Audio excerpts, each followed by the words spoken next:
Sveiciens visiem no Nancijas. Šobrīd es šeit sēžu pie koncerta zāles AVSOL un meklēju Rihardu no Skaņumeža. Rihardu, vai tas esi tu? Tas nevar būt, tas tiešām esmu es. Ak, ne, kāda iespēja, sveiciens.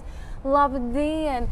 Klausies, tātad Skaņumežs un Baltā nakts jau, manuprāt, tik ilgi ir kopā. Kāda sajūta? Kā tev ir kāds draugs, kurš tev 20 gadus ir vēl saglabājies?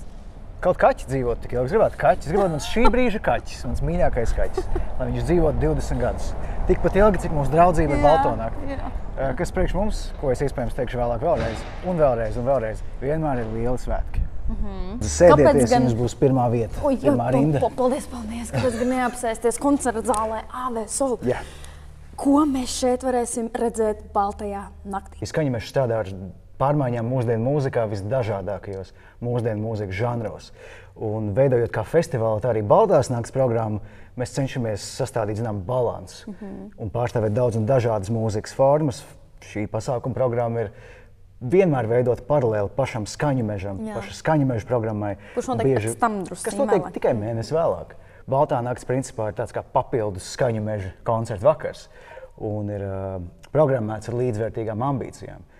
Runājot tieši par māksliniekiem, varbūt var drusciņi ieskicēt, ko tad mēs varēsim dzirdēt?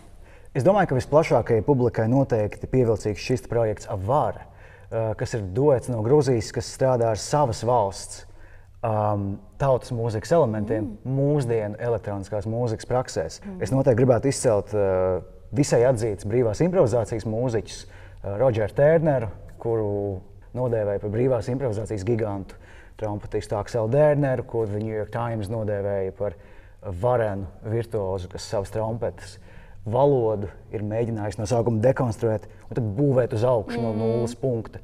Tad sanāk, ka mums šeit būs granti pēc grantiem. Runāt par lokāciju, es esmu pamanījis to, ka Skaņumežs nereti atrodas tieši šādās sakrālās ēkās, baznīcās.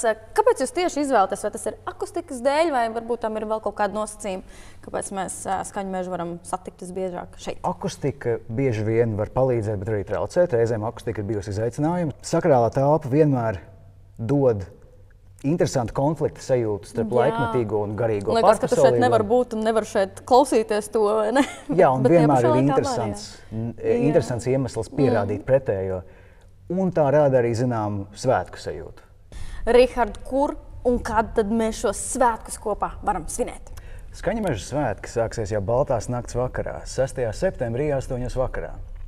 Un līdz cikiem? Līdz 2 naktī koncerta zālē AVSOL. Tiekamies šeit 6. septembrī. Čau!